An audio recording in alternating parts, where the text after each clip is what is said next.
Good afternoon, boys. Today we are going to do what we did in the last ed puzzle, where we took notes, we took annotations, and we read a new chapter of Paco the Lost Penguin.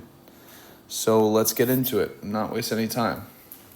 So in the previous chapter, or in the previous lines, we were talking about how Papa busca a Paco, and he decides that he had enough food and he returned to the beach.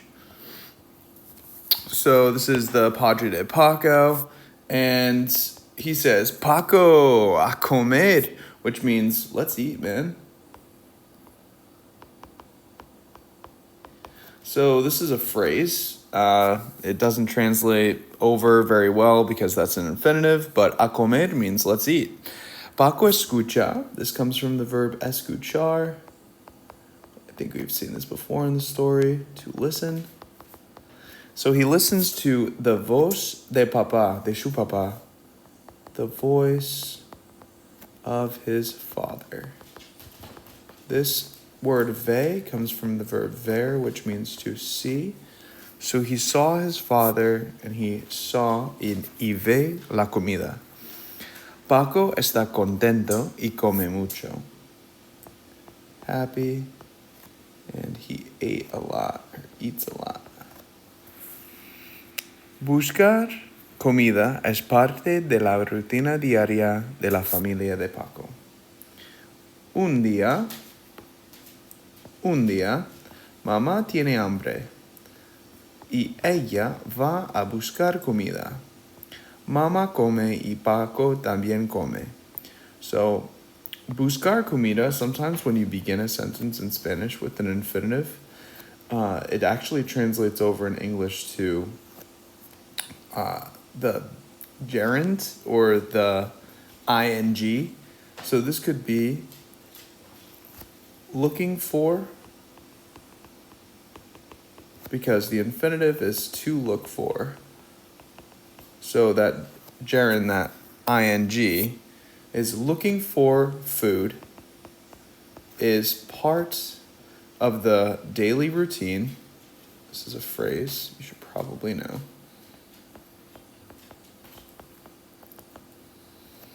De la familia de Paco, of Paco's family.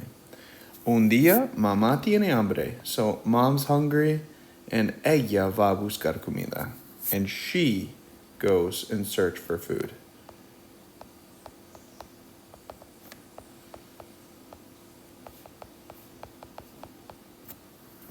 Mamá come y Paco también come. Al otro día, papá tiene hambre y papá va a buscar comida. La rutina continúa y la familia está contenta. So if I asked you something about the routine, I would probably highlight this. Un día mamá tiene hambre, ella va a buscar comida.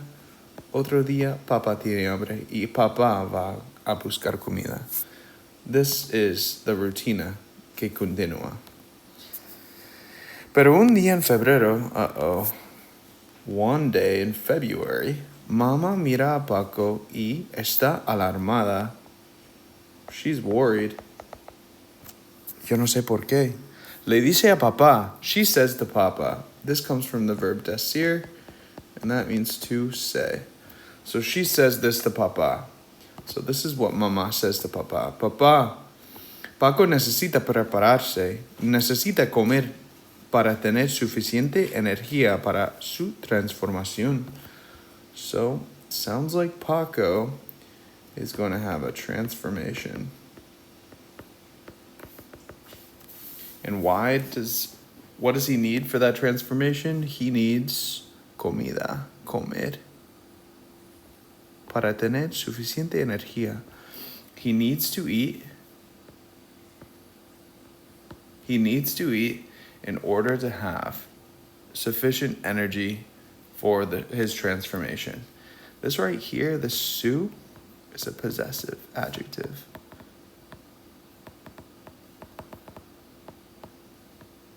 And it means his transformation. Well, su means his, and then transformación is right after that. Vale, muy bien, pues seguimos. So, vamos a buscar comida, she says. That's Papa, perdona. So, vamos a buscar comida. Buscar means to search for. We're gonna search for some food, responds Papa in this voz seria, in a serious voice.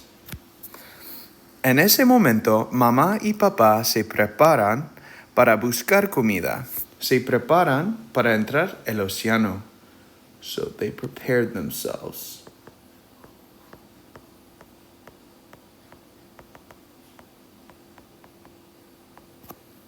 In order to search, remember that verb buscar is to search for food. And they prepared themselves to enter the ocean. Cool. Paco no está contento y exclama. He's not very what? He's not very happy.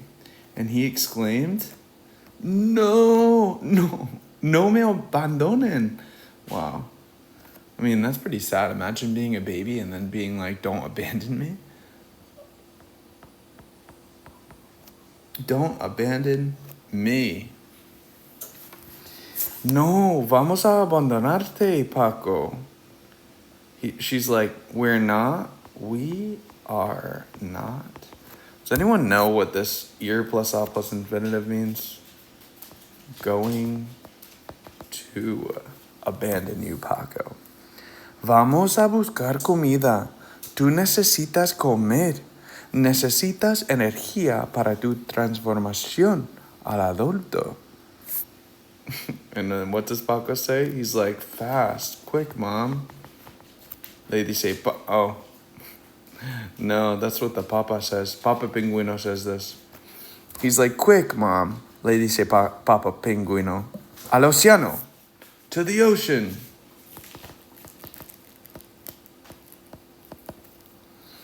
Te adoro, Paco. Le dice su mamá. Te quiero, papá. Le dice su papá. Te quiero means I love you. Te adoro means I adore you. En ese momento, los padres de Paco van hacia el océano. This word we've had before. I hope you know what it is. What does it mean? Towards. Poor Paco. It kind of seems like they're abandonar a Paco. Right? He's like, Mommy, Papi. Ay, Dios mío, por favor, pobrecito. Pero su mamá y su papá. Ay, Dios mío, por favor. But his mother and his father ignored him. Poor Paco. Continue on, which means to continue. They continued. And then that word hacia again. This is important. I'm probably going to ask you this on a quiz. Towards the ocean. Paco los mira con terror. Mirar.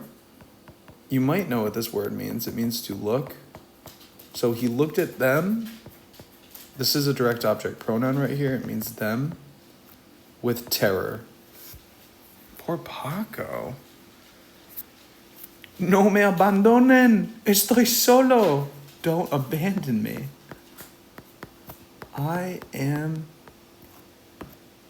alone. Pobre Paco. Pero Paco realmente actually was not alone.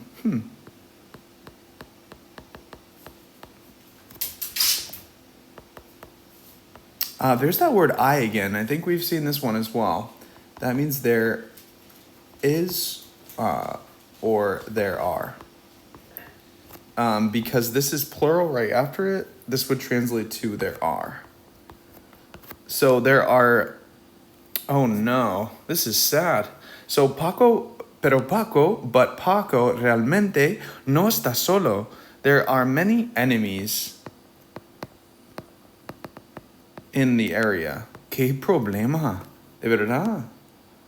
What a problem. Pobre Paco, de verdad.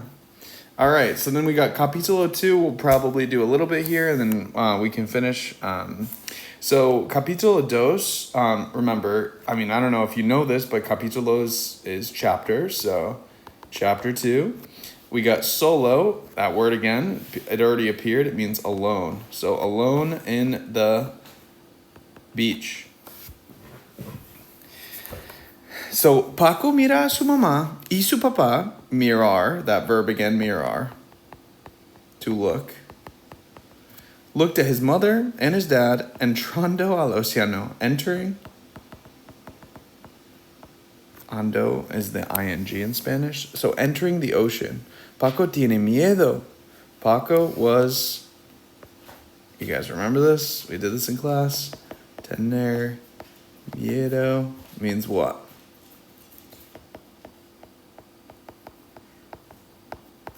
Did you get it? To be afraid. So Paco was afraid. No quiere, that verb querer. What does it mean, guys? Querer.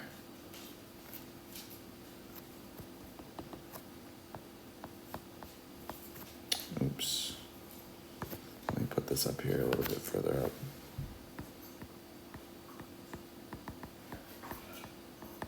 To want. So he didn't want his mother or his father to abandon him. That's that pronoun again. Because it's singular this time, it means him.